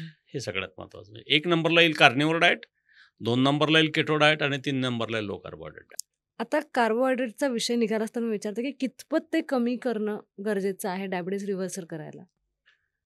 त्याशिवाय डायबिटीज रिव्हर्सल होणारच नाही. एक कार्बोहायड्रेट कमीच करायला पाहिजे, कारण दॅट इज द कॉज. हम्म. त्याच्यात सगळ्यात वाईट येतात ते म्हणजे प्रोसेस कार्ब, म्हणजे रिफाईंड कार्ब, म्हणजे साखर, मैदा आणि हाय फ्रक्टोज कॉर्न सिरप, ज्याच्यापासून तुमचे सगळे पाकिटात तयार होणारे पदार्थ येतात. म्हणजे process food should go away. हे सगळ्यात म्हणजे त्याच्यामध्ये साखर येते, मैदा येतं, तेल येतं, तांदूळ येतं, बाकी सगळे जे पाकिटातले पदार्थ येतात हे सगळे येतात, ते सगळ्यात वाईट. मग खाली येतं धान्य, कडधान्य आणि फळं, हे कमी करायचं आणि बाकीचं मी सांगितलं त्याच्यानुसार करायचं. प्रोटीन आणि हेल्दी फॅट्स यांची भूमिका किती आहे डायबिटीज रिव्हर्सल करायला? फार महत्त्वाची आहे, कारण डायबिटीसमध्ये जेव्हा तुम्ही व्यायाम कमी असतो तेव्हा मसल कमी होतात. ओके. मग कार्बोहायड्रेट कमी केलं आणि फॅट खाल्ल्याने तुमचे मसल वाढत नाहीत, त्यासाठी तुम्हाला प्रोटीनच लागतात. त्यामुळे प्रोटीन शुड बी प्रायोरिटाईज.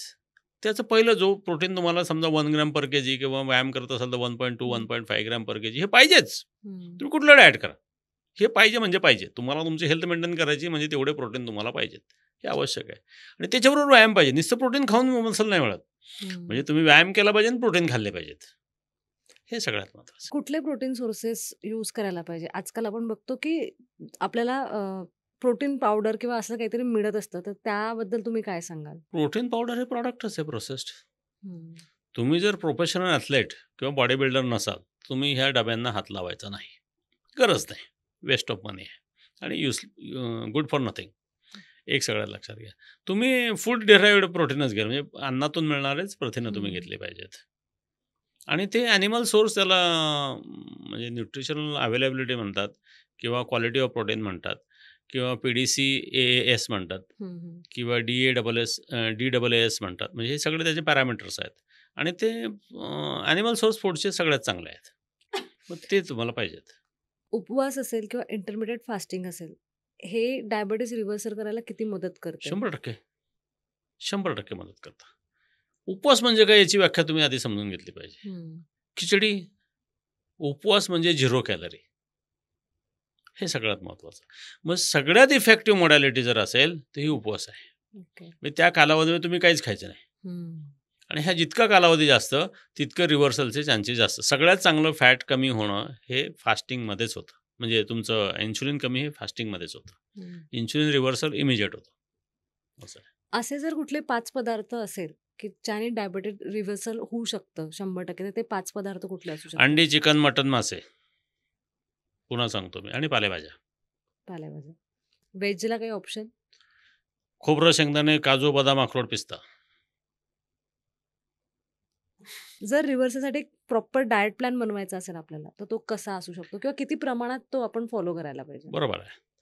मी सगळ्यांना या निमित्ताने, म्हणजे डायबिटीज डेच्या निमित्ताने आणि डायबिटीज रिव्हर्सलचे पॉडकास्ट आहे त्या निमित्ताने सांगतो, ज्या डायबिटीज पेशंटला शुगर कंट्रोल नाही, ज्यांचं डायबिटीज नवीन आहे किंवा ज्यांनी डायबिटीज असताना औषधं चालू नाहीत, मी कंटाळलो, माझ्याकडे पैसे नाहीत, मला नाही खायची, माझा ॲलोपॅथीवर विश्वास नाही, असे शिकार पेशंट असतात, ते काहीतरी दुसरं घेत असतात आणि शुगर कंट्रोल नसते, तुम्ही सगळेजण मला न भेटता देखील हे करा. काय करा की तुम्ही जर मांसाहारी असाल तर सकाळी अंडी, सलाड, भाजी, दही आणि चटणी घ्या.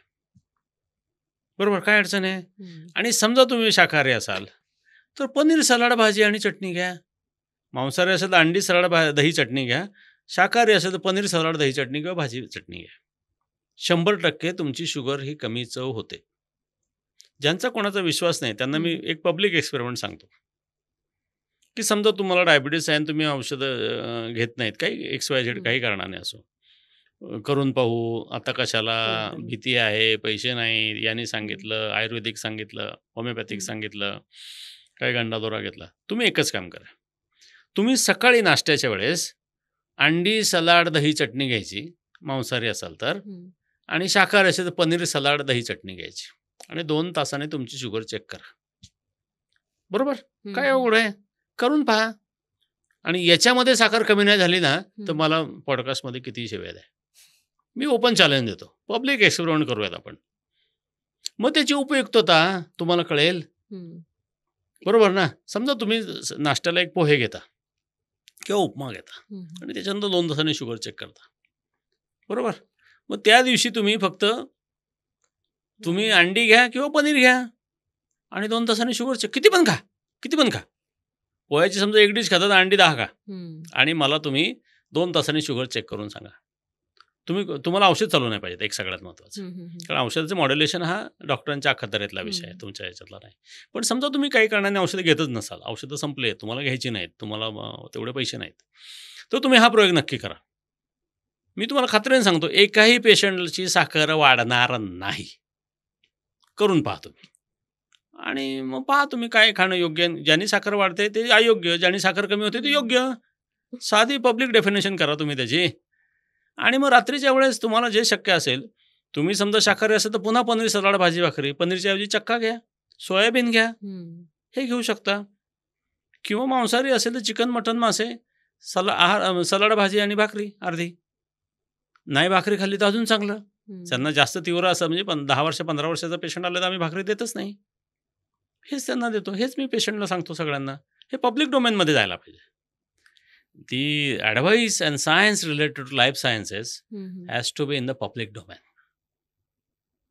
मग साखर वाढलेली कमी करणं औषध देऊन हे सोपं आहे. पण साखर वाढू नये म्हणून जर आपण प्रयत्न केले तर पुढच्या गोष्टीची आपल्याला गरजच लागत नाही. सगळेजणांनी हा प्रयोग करा. सकाळी 4 अंड्याचं ऑमलेट तुपामध्ये करायचं, सलाड घ्यायचे, दही, कोशिंबीर आणि चटणी, खोबरे शेंगदाण्याची चटणी घ्या आणि सांगा मला 2 तासांनी आधीच्या रिपोर्टपेक्षा हा रिपोर्ट इम्प्रूव्ड आहे की नाही. कोणीही सांगा, ओपन चॅलेंज आहे माझं, करून पहा. आता पॅकेज फूडकडे जाते मी थोडंसं, की पनीर असेल किंवा हे असेल, हे जर आपण बघितलं, ब्रँडचे नावं घेत नाही, पण आपल्याला हे पॅकेज फूडमध्ये पण मिळतं. हां. तर मग त्या लोकांनी काय खायला पाहिजे किंवा त्याचा सोर्स काय असायला पाहिजे? नाही, पॅकेज फूड जर तुम्हाला गुणवत्तेची खात्री असेल, हम्म. म्हणजे पनीरची मी बोलतो, पॅकेज फूड नाही. पनीरची जर तुम्हाला गुणवत्तेची खात्री असेल तर काही हरकत नाही. गुणवत्तेची खात्री नसेल तर साधा सोपा आहे, स्वस्त उपाय. म्हशीचं दूध लावा. सकाळी दूध आलं की अर्धा लिटर दूध गरम करा. गरम झालं की त्याच्यामध्ये 1 लिंबाचा रस पिजा. 2 मिनिटांनी गाळून घ्या, पनीर तयार आहे. एकदम सोपं. प्रोसेस फूडमध्ये जाताच कशाला? Process food in any form is bad. माझं स्पष्ट मत आहे. Any form, including, I repeat, including पिशवीतलं दूध. त्याच्या पुढचं सगळं जे काही तुम्ही कारखान्याचे शिक्के बिक्के मारून बारकोड करून जे काही करता ते सगळं वाईट आहे. त्याच्यामध्ये काही ना काही अडल्ट्रेशन असतं, काही ना काही इम्प्युरिटीज असतात, काही ना काही केमिकल असतात. आरोग्यासाठी नको. फक्त दूध चांगलं असेल, जनावर निरोगी असेल तर तुम्ही त्याच्या दूध वापरून तुम्ही पनीर करू शकता. एकंदरीत बघायला गेलं तर आजचं जे जग बदलतंय किंवा पॅकेजिंग फूडमध्ये जातोय आपण, तर स्वतः शेती करा, स्वतः अन्न पिकवा आणि स्वतः खा, हे बेस्ट आहे असं मला वाटतं. नाही, तसं नाही म्हणणार मी. तुम्ही अन्न पिकवलं तर सगळ्यात चांगलं, हे नक्की. पण तुम्ही काय करता, 500 रुपयाच्या पिझ्झाला तुम्ही निगोशिएशन्स करत नाही, 5 रुपयाच्या मेथीच्या भाजीला तुम्ही निगोशिएशनला उभे राहता. बरोबर ना? हे तुम्ही आधी थांबवा. तुम्ही चांगल्या अन्नासाठी योग्य ते पैसे द्यायची तयारी ठेवा. तुम्ही कचऱ्यासाठी लागेल तेवढे पैसे मोजता. आईस्क्रीमला तुम्ही निगोशिएट करत नाही, पिझ्झाला तुम्ही निगोशिएट करत नाही, कोल्ड्रिंकला तुम्ही निगोशिएट करत नाही. मग कारल्याची भाजी, दोडक्याची भाजी, मेथीची भाजी, पालकची भाजी तुम्ही का निगोशिएट करता? दूधवाल्याला तुम्ही का निगोशिएट करता? पनीरला निगोशिएट करता का तुम्ही? नाही. मग दुधाला कशाला निगोशिएट करता? त्याला चांगले पैसे द्या, तो तुम्हाला चांगलं देईल ना. बरोबर. माझ्या मते याच्यात सगळ्यात प्रामाणिक घटक या सगळ्या यंत्रणेमधला आहे तो शेतकरी आहे. शेतकऱ्याच्या पुढून जिथे चेन सुटते तिथून लबाडी सुरू होते. शेतकरी लबाडी करत नाही, त्याच्याकडे असंच 2, 5, 10 लिटर दूध, तो कशाला लबाडी करेल? त्या सिस्टीम त्याला माहीत नसते. फार अपवादात्मक असतात. मग तिथून मेथीच्या भाजीत काय तो लबाडी करणार आहे? काय करणार आहे? आम्ही तिथे लगेच 10 रुपयाला नाही, 5 रुपयालाच दे, 7 रुपयालाच दे. हा आपला म्हणजे सामाजिक आपल्या मानसिकतेचा हा फार मोठा भाग आहे की अत्यंत वाईट गोष्टी ज्याला काही न्यूट्रिशनल व्हॅल्यू नाही, तुमच्या शरीरासाठी अपायकारक आहेत, त्या तुम्ही ग्लुकोज बिस्किटं, या बिस्किटं, त्या बिस्किटाला तुम्ही काही निगोशिएट करत नाही. कोणी आनंदाने घेऊन ते कचरा तुम्ही खात बसता.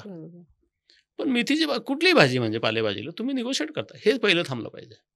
आणि त्याच्यात तुम्ही फार नशीबवान आणि शेतीचे मालक असाल तर स्वतःसाठी अन्न कमवा. मी स्वतः तेच करतो. पिकवा. कुठे बिघडलं? म्हणजे मला लागणारं 80% खाद्य मी स्वतः तयार करतो. कमाल. आता आपण आहाराबद्दल बोललो, तर आहार तर खूप महत्वाचा आहे डायबिटीज रिव्हर्सल करायला, पण त्यासोबतच व्यायाम किती महत्वाचा आहे? नाही, खुर्चीला 4 पाय असतात. कोण किती महत्वाचं असणं, सगळे इक्वली महत्वाचे असतात. आणि त्यातल्या त्या डायबिटीससाठी व्यायाम हा अत्यंत महत्त्वाचा आहे. कारण शरीरामध्ये जी ग्लुकोज असते ती सगळ्यात जास्त वापरणारा ऑर्गन म्हणजे मसल. ते मसल मेंटेन राहिले पाहिजेत. मसल नुसते कमी झाले तरी तुमचा ग्लुकोज टॉलरन्स कमी होतो. शरीरातली 80% ग्लुकोज ही मसल्स वापरतात. मग त्याच्यामध्ये थोडं जरी फ्लक्च्युएशन झालं तरी ग्लुकोज टॉलरन्स बदलतो. त्यामुळे मसल वाढवणारे, स्नायू वाढवणारे व्यायाम हे अत्यंत आवश्यक आहेत. कॅलरी बर्निंग नाही म्हणत मी, मुद्दाम सांगतो. मग त्या व्यायामामध्ये आम्ही म्हटलं की विचारलं ना की बुवा तुम्ही व्यायाम करता का? हो करतो की लगेच. कुठला व्यायाम करता? आम्ही हे नक्की चांगलं आहे. हे अयोग्य असं माझं म्हणणं नाही आहे. पण ते सफिशियंट नाही आहे. म्हणजे व्यायामाचे तुम्ही 5 प्रकारे वर्गीकरण करू शकता. एक तर स्ट्रेंथ, स्टॅमिना, इलॅस्टिसिटी, एजिलिटी आणि कॉन्सन्ट्रेशन. या 5 याच्यामध्ये जर वर्गीकरण केलं तर स्ट्रेंथ 1 नंबरला येते. ते जर तुम्ही व्यायाम केले म्हणजे रेझिस्टन्स ट्रेनिंग म्हणजे जिमचे व्यायाम, सूर्यनमस्कार, जोर बैठक हे आवश्यक आहेत. चालणे, योगासनं हे सफिशियंट नाही.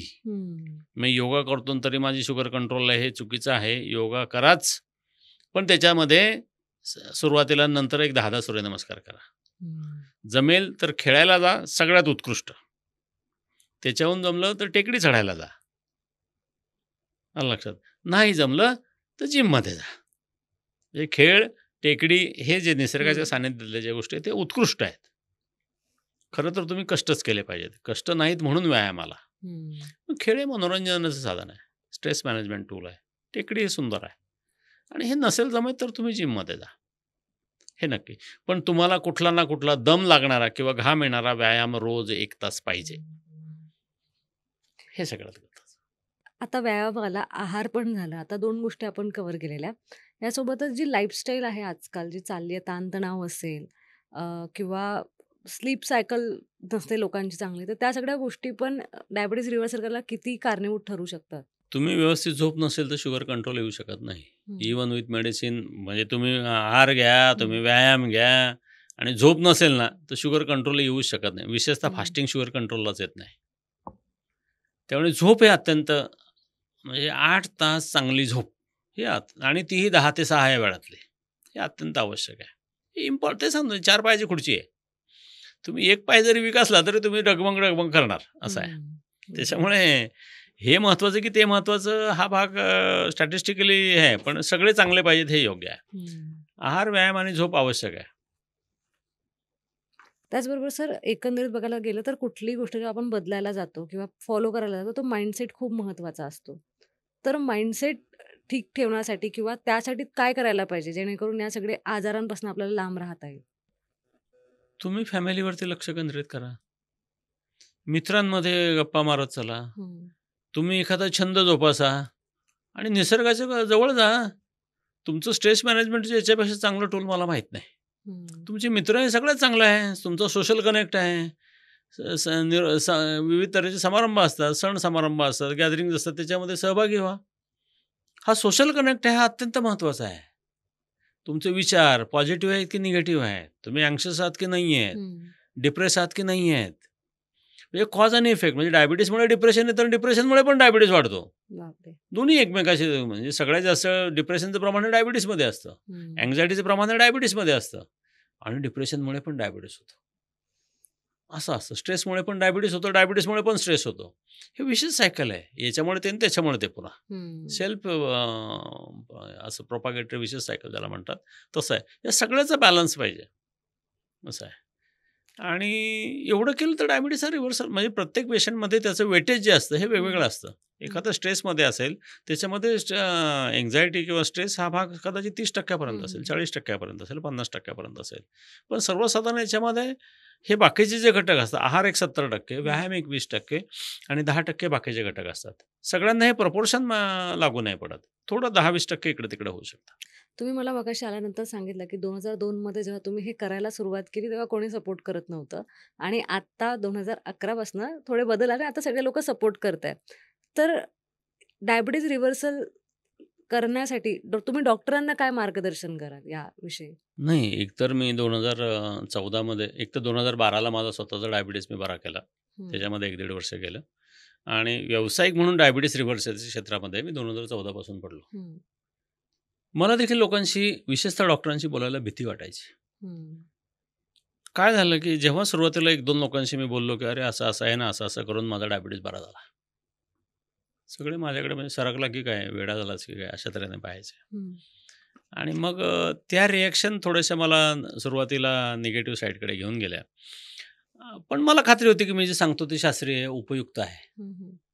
मग मी काही माझ्या मित्रांना बोलवायला सुरुवात केली, 1 to 1. मग माझ्याबरोबर जे MDला होते त्या सगळ्यांना मी एक एक करून बोलवायला सुरुवात केली. माझे नातेवाईक आहेत त्यांना बोलवायला सुरुवात केली की असं असं आहे, तुम्ही खरं काय होतंय ते मला सांगा. मग असे जेव्हा 50 मित्र आणि नातेवाईक असे माझे आले, तेव्हा ते म्हणले अरे बरोबर आहे तू म्हणतोय ते, असं होतंय खरंच.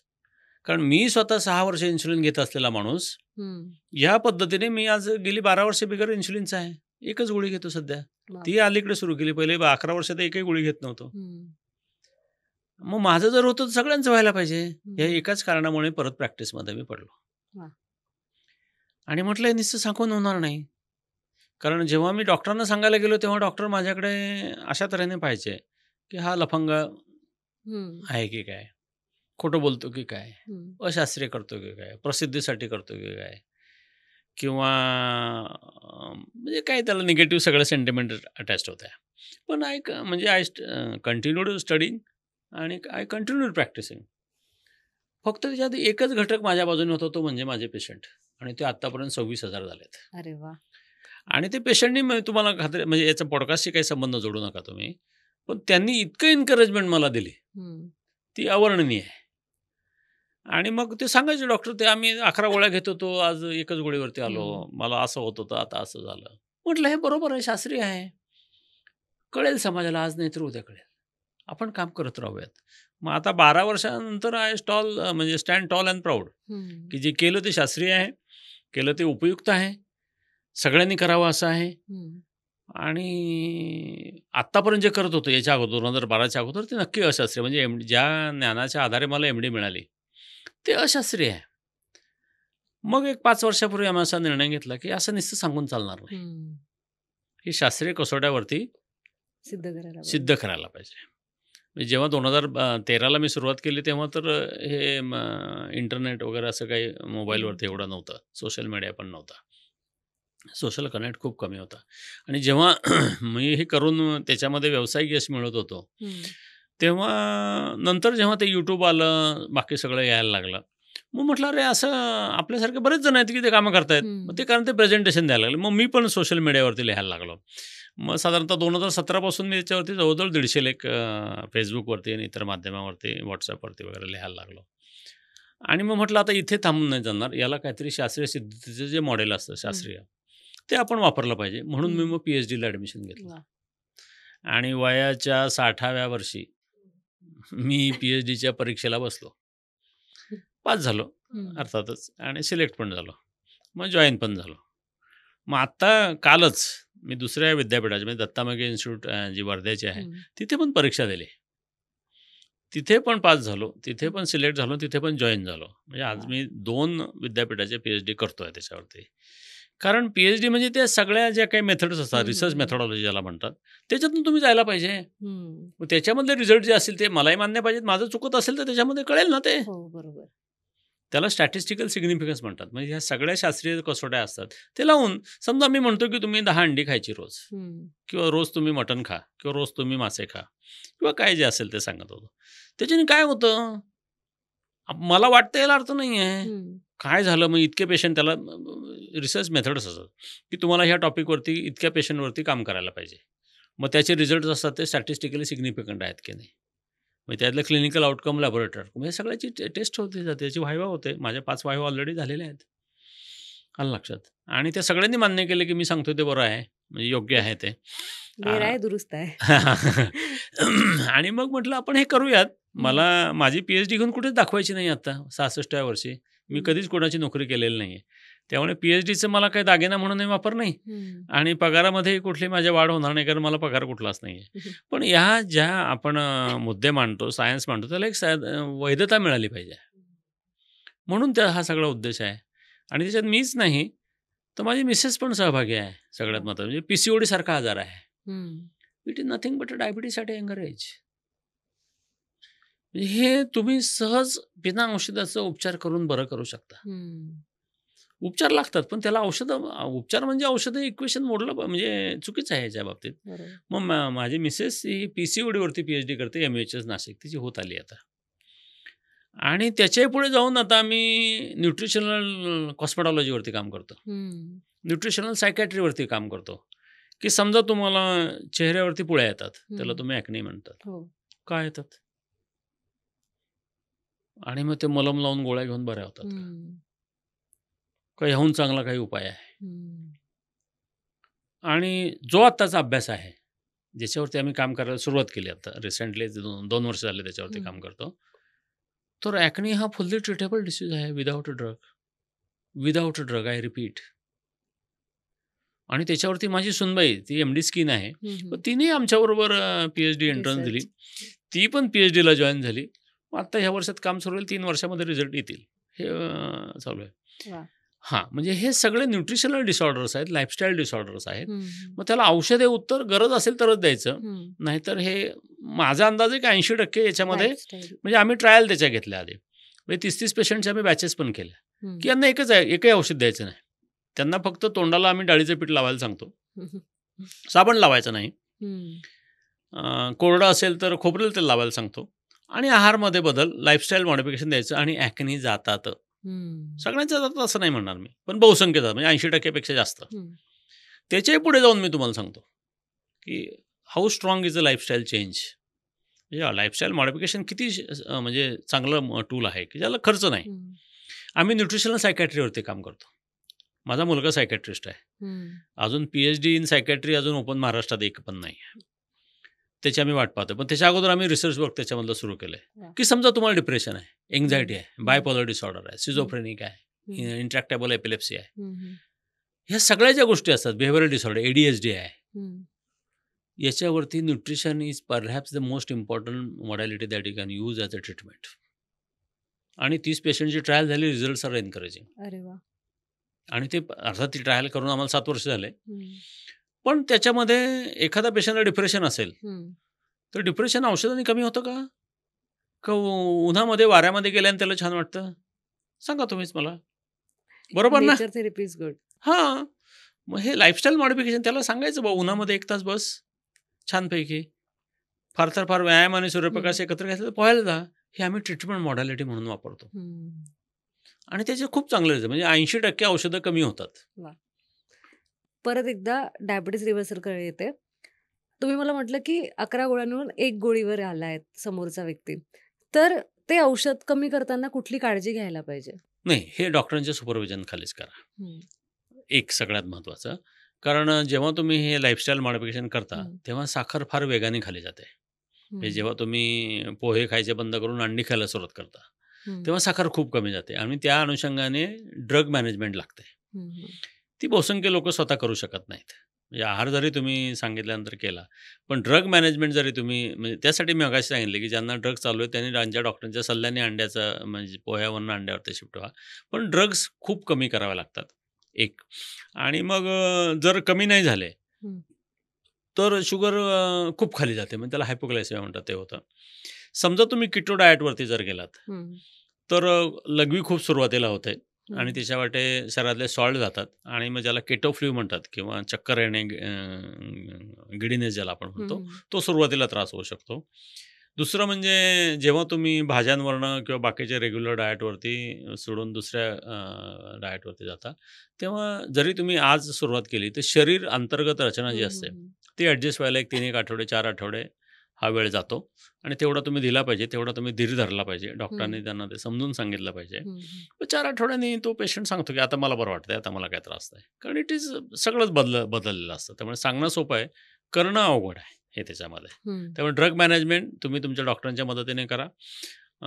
चक्कर येत असेल तर थोडं लिंबू मीठ पाणी घेतलं तरी ते 3 ग्लास रोज घेतले तरी ते जातं. कोणत्या अशा वैद्यकीय तपासण्या आहेत ज्या नियमितपणे करणे आवश्यक आहे? नाही, ते शुगर तुम्ही चेक केली पाहिजे. म्हणजे जेवणा अगोदर आणि जेवल्यानंतर 2 तासाने. आता जेवणा अगोदर आणि जेवल्यानंतर 2 तासांनी याच्यात सगळ्यात महत्त्वाचं म्हणजे तुमचं जे डाएट शेड्यूल आहे आणि जी हं, औषधं आहेत ती हं. घेऊन तुम्ही चेक करायचं आहे. नाहीतर लोकं त्या दिवशी करतात, "नाही, नाही आज पोहे खाऊन पाहूयात काय येतंय."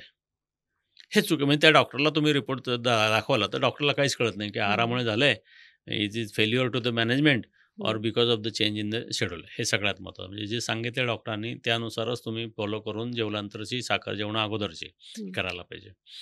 आणि जर तुमचं फॉलोअप एक 3 किंवा 4 महिन्यानंतरचा हं, असेल, हं. तर तिथे तुम्ही HbA1c म्हणजे 4 महिन्याची ॲव्हरेज ब्लड ग्लुकोज जी असते ती तुम्ही करायला पाहिजे. त्या अनुषंगाने तुम्ही तुमचं लिपिड प्रोफाईल जे असतं ते हं. तुम्हाला करायला पाहिजे. त्याच्यामध्ये टोटल कोलेस्ट्रॉल, ट्रायग्लिसराईड, एच-डी-एल आणि एल-डी-एल आणि व्ही-एल-डी-एल हे करावं लागतं. त्याच्यात सगळ्यात महत्त्वाचा पॅरामीटर हा कोलेस्ट्रॉल नाही आहे, हा ट्रायग्लिसराईड आहे आणि हं. एच-डी-एल आहे. हे तुम्ही लक्षात घेतलं पाहिजे. मग कोलेस्ट्रॉल वाढल्याने काहीही बिघडत नाही. एल-डी-एल वाढल्याने काहीही बिघडत नाही. आता ह्या व्हिडिओला जे काही तुमच्या पॉडकास्टला सगळे रेफरन्सेस मी देऊन ठेवलेले हं, आहेत, हं. की वाढल्याने काय होतं, न वाढल्याने काय हं, होतंय. हं. सगळे तुम्ही फुटनोटमध्ये ते टाका. ते टाका. ज्यांना पाहिजे ते पाहतील. म्हणजे हो. हे जे काही आज बोलतोय मी, हं. त्यासाठी सगळे सायंटिफिक रेफरन्सेस मी तुमच्याकडे दिलेत. दिलेत. तुमच्या व्हिडिओच्या खाली ते तुम्ही नक्की टाका. हो. त्याच्यामध्ये शंका असेल डिस्क्रिप्शनमध्ये. तर त्याची उत्तर द्यायला देखील मी बांधील आहे. हो. हे नक्की करा. त्याच्यानंतर दुसरा एक राहतो तो म्हणजे युरिक ॲसिड. हं, हं, हं. विशेषतः ब्लड प्रेशर वाढणारे पेशंट वाढलेले हं. जे पेशंट आहेत त्यांचं युरिक ॲसिड करावं लागतं. थायरॉईडची जे शक्यता असेल तर थायरॉईडची टेस्ट करावी हं. लागते आणि सुरुवातीला विशेषतः जेव्हा पेशंट पहिल्यांदा येतो तेव्हा मी एक सोनोग्राफी त्यांची पोटाची करून घेतो, की जेणेकरून त्याच्या लिव्हरची काय कंडिशन. फॅटी लिव्हर आहे की नाही, गडवाण आहे की नाही, ग्रेड हं. 2 आहे की नाही हे पाहायला जातं आणि लघवीची तपासणी किडनी फंक्शन टेस्ट हं. हे बेसिक आणि नंतर तुम्ही कालांतराने जसे लागतील 6-6 महिन्यांनी वर्षांनी करू शकता. सर मला तुम्हाला विचारायचं होतं, की यशस्वी जर डायबिटीज रिव्हर्सल करायचा असेल, तर जीवनशैलीमध्ये कुठले असे 5 बदल करायलाच पाहिजे? 1 आहारामध्ये लो कार्बोहायड्रेट डाएट, हं. 2 व्यायामामध्ये रेजिस्टन्स ट्रेनिंग, 3 म्हणजे ensure good 8 our sleep at night, plenty of friends and family members हं. आणि सगळ्यात महत्त्वाचं म्हणजे सूर्यप्रकाश. 1 तास कातडीवरती पडलेलं सूर्याचं ऊन हे आवश्यक आहे. कमाल. एकंदरीत बघायला गेलं तर तुमचा एक्सपिरियन्स खूप मोठा आहे आणि तुमच्याकडे वेगवेगळे पेशंट येतात आणि तुम्ही मला तुमचा पण अनुभव सांगितला, की तुम्ही सक्सेसफुली डायबिटीज रिव्हर्सल करून घेतलंय स्वतःचं. हं. तर तुम्हाला अशी कुठली केस आठवते का, की जी खूप कठीण होती, पण ती फक्त या 5 गोष्टी केल्यामुळे झाली आहे? सांगतो की. भाऊराव पाटील म्हणून सोलापूरचे माझे एक पेशंट आहेत. हं, त्याला कुठूनतरी कळालं की हा माणूस असं-असं काम करतो आणि ते माझ्याकडे आले. हं, 14 HbA1c होतं त्यांचं आणि त्यांना तिथल्या डॉक्टरांनी प्रस्थापित ज्ञानानुसार इन्शुलिन हं, घ्यायला सांगितलं होतं आणि हं, ते त्या इन्शुलिनला घाबरले आणि ते माझ्याकडे आले. मी त्यांना म्हटलं, "भाऊराव तुम्ही काय घाबरू नका" म्हटलं. हं. मी त्यांना औषध सुरूच नाही केलं आणि आजही त्यांचे HbA1c 6.2 आहे. वाह! मग त्यांना मी सगळं आहाराची माहिती घेतली. त्यांना हे सांगितलं. मी हं. त्यांना म्हटलं ते म्हणले, "मला दूध खूप आवडतं. तेवढं काय बंद करू नका." म्हटलं, "मी बंद कुठं केलंय? उलटं तुम्ही किती घेता?" ते म्हणे, "मला रोज घेतो." म्हटलं, "कमीत कमी 2 ग्लास घ्या." म्हटलं. वाह! म्हशीचं दूध रोज 2 ग्लास तो माणूस घेतो. पाहिजे असेल तर मी त्याचा फोन नंबर पण देतो. तुम्ही कधीही त्यांना विचारा, की डॉक्टरनी कधी गोळी दिली का? हं. त्यांनी तुमचं दूध बंद केलं का? आणि केल्यानंतर तुमचा रिपोर्ट कसा आला आणि तुम्हाला त्रास काय होतो का? घाम गाळतो, शेतात काम करणारा माणूस आहे. काहीही त्रास नाही, कुठलीही गोळी नाही आणि HbA1c 6.2 आत्ता महिन्यापूर्वीच माझ्याकडे येऊन गेले. हं. आणि दुसरं माझं स्वतःचं उदाहरण. म्हणजे सुरुवातच श्री गणेश तिथून झाला, हं. की मी 1996 पासून मला डायबिटीज वाढत, वाढत, वाढत 2006 साली मला इन्शुलिन चालू केलं आणि जवळ-जवळ 170 युनिट इन्शुलिन आणि विविध तऱ्हेच्या 16 गोळ्या हं. आम्ही दिवसभरात घेत होतो. आणि जेव्हा सुरू केलं, तर 2014 3 जानेवारी तारीख सांगतो. तिथून हं. पुढे मी सगळी औषधं बंद केली. आजतागायत रिपोर्ट 6 ते 7 च्या दरम्यान HbA1c असतं. अलीकडे गेल्या 2-3 महिन्यामध्ये थोडंसं वयोमानानुसार वाढलेलं आहे हं. आणि त्यासाठी एक अर्धी गोळी रोज घेतो. सर एकंदरीत बघायला गेलं तर खूप गैरसमज पसरत असतात. डायबिटीज रिव्हर्सलच्या बाबतीत कुठले असे चुकीचे समज आहेत, जे सध्या आहेत बाहेर? एक नंबर म्हणजे कार्बोहायड्रेट्स आर इसेन्शियल. हं, सगळ्यात घातक समज आपल्या समाजामध्ये आहे, की कार्बोहायड्रेट्स आर इसेन्शियल. हा जर सोडला ना, हं, तर आपण म्हणजे माझ्या मते एवढ्या एका वाक्यानेच तुमचा 50% प्रश्न सुटेल. हं, नंतर डायबिटीज पेशंटला देण्यात येणारी बिस्किटं, प्रोटीन बिस्किटं आणि देण्यात हं, येणारा सल्ला, की चहाबरोबर रोज सकाळी 4 बिस्किटं आणि संध्याकाळी 4 बिस्किटं घ्या. 3 नंबरला एवढ्याने काय होतं, एवढं तर चालतंय, थोडं-थोडं घ्या. चौथा येईल, की आहाराचा त्याच्याशी काही संबंध नाही. गोळ्या घ्या, तुम्हाला बरं वाटेल. शुगर नॉर्मल झाली म्हणजे तुम्ही बरे झालात. हे अत्यंत घातक वाक्य आहे. आणि या सगळ्या बाकीच्या गोष्टीकडे डॉक्टरांनी आवर्जून त्याची माहिती घेतली पाहिजे. ते त्यांना सांगितलं पाहिजे. याच्यामध्ये मी प्रामाणिकपणे सांगतो, की जास्त चूक समाजापेक्षा डॉक्टरांची जास्त आहे. की आम्ही साखर वाढलेली कमी करायचा प्रयत्न करतो, पण साखर वाढू नये म्हणून काय करायचं हे पेशंट्सकडनं लक्षात घेत नाही आणि समजूनही सांगत नाही. तर शेवटचा प्रश्न विचारते, की ज्यांना कोणाला आता डायबिटीज रिव्हर्सल करून घ्यायचा असेल, त्यांना तुम्ही काय सल्ला द्याल? मी ते सांगितलं, एक तर लो कार्बोहायड्रेट डाएट घ्या. व्यायाम केला नाही तर जेवायचं नाही अशी शपथ घ्या. हे आयुष्यभर करायचं हे लक्षात ठेवा. टाईप 2 डायबिटीस हा 100% पोटेन्शियली रिव्हर्सिबल आहे. घाबरायचं काही कारण नाही. सोपं आहे एकदम आणि त्याला कुठला खर्च पण नाही तुम्हाला. मी कुठल्या औषधाचं नाव सांगितलंय, कुठले कॉन्फरन्स सांगितले, कुठले सेमिनार सांगितले, कुठलं पॅकेज सांगितले, काही करायचं नाही. तुमच्या गावाकडे असाल तर तुमच्या बांधाच्या आतमध्ये असलेलं सगळं अन्न खा. शहरामध्ये असेल तर चांगलं अन्नाची किंमत मोजायला तयार राहा आणि त्याने तुमचं आरोग्य नक्की टिकू शकेल. आणि मांसाहार वाईट आहे हे डोक्यातनं काढून टाका. ज्यांना शक्य असेल त्यांनी नक्की मांसाहाराचा अवलंब करा. आणि पुन्हा सांगतो, 60 ते 70% आहार हा मांसाहारी घ्या. तुम्हाला पाहिजे तर पॉडकास्टमध्ये ठेवा, नाही तर कमी करा. मागच्या वेळेस आपण बघितलं असेल की आपल्याला काही निगेटिव्ह कमेंट्स आले आहेत, तर मला एक अजून शेवटचा प्रश्न विचारायचा होता, की तुम्ही जे 60 ते 70% म्हणता, त्याला वैज्ञानिक कारण काय आहेत सध्या? नाही, त्याच्यातले एक तर शास्त्रीय संदर्भ जे आहेत ते मी सकाळी तुमच्याकडे पाठवले, की इथे इथे असं संशोधन झालं आणि त्याचा असा निष्कर्ष आला. त्याच्यामध्ये एक मी समराईज करतो, की ज्याला कार्निव्होर डाएट म्हणतात. मी तर 60-70% म्हणतो. हे जे रिसर्च आहे ते 100% कार्ने म्हणजे प्राणीजन्य पदार्थावरती आहेत. त्याच्यामध्ये चिकन, मटन, मासे आणि थोड्या प्रमाणात डेअरी असं त्याच्यामध्ये आहे. आणि त्याच्यामध्ये कुठलाही साईड इफेक्ट रिपोर्टेड नाही. 100% carnivore diet, 97% improvement without side effect. फक्त त्याच्यामध्ये एकच आहे, की एक म्हणजे ज्याला रायडर आपण म्हणतो, की हे लॉंग टर्म स्टडी नाहीत आणि ते करता येणे शक्य नाही. 14 महिन्यापर्यंतचे स्टडी आहेत. एकही अनटुवर्ड साईड इफेक्ट नाही. एक त्याच्या आगे दुसरे मी दिलेत, की आणि प्राणीजन्य पदार्थ खाल्लेच नाही. त्याला व्हेगन डाएट तुम्ही म्हणता. सगळ्याच्या सगळ्या पेशंटला कॉम्प्लिकेशन्स आहेत. मी रेफरन्सेस दिलेले आहेत. जे जिज्ञासू आहेत त्यांनी सगळे रेफरन्सेस वाचावे. डिस्क्रिप्शन बॉक्समध्ये रेफरन्सेस टाकू आणि तुम्ही ते वाचू शकता. आणि परत जर तुम्हाला या संदर्भात काही प्रश्न असतील तर आम्हाला कमेंट बॉक्समध्ये विचारू देखील शकता. सर, एकंदरीत बघायला गेलं तर आपल्याला कमेंट्सच आल्या होत्या, की डायबिटीज रिव्हर्सल होऊ शकतं का? आपण त्यावरूनच हा पॉडकास्टचा विषय निवडला. याला खूप छान रिस्पॉन्स आता मिळेल अशी मी अपेक्षा ठेवते. नाही, रिस्पॉन्सपेक्षा तेच सांगतो, पब्लिक ॲट लार्ज यांनी हे लक्षात घेतलं पाहिजे, की आपण जेव्हा कमेंट टाकतो किंवा जे काही लिहितो सोशल मीडियावरती, तेवढे थोडं सभ्यतेचं पालन एक तर करायला पाहिजे. आणि तुम्ही जे सांगता की तुम्हाला जे वाटतं त्याच्यासाठीचं शास्त्रीय स्पष्टीकरण तुम्ही द्यायला पाहिजे. की समजा मी जेव्हा म्हटलं की 60 ते 70% मांसाहार हा आरोग्यासाठी आवश्यक आहे, तेव्हा त्याचे स्पष्टीकरण द्यायला मी जबाबदार आहे. मी त्याचं स्पष्टीकरण दिलेले, रिसर्च दिलेले, वर्ल्ड क्लास रिसर्च दिलेले आहेत, मल्टीसेंट्रिक रिसर्च दिलेले आहेत. आणि त्याच्यामध्ये काही शंका असेल तर मला विचारा, मी कुठं नाही म्हणतोय. मी उत्तर द्यायला बांधील आहे.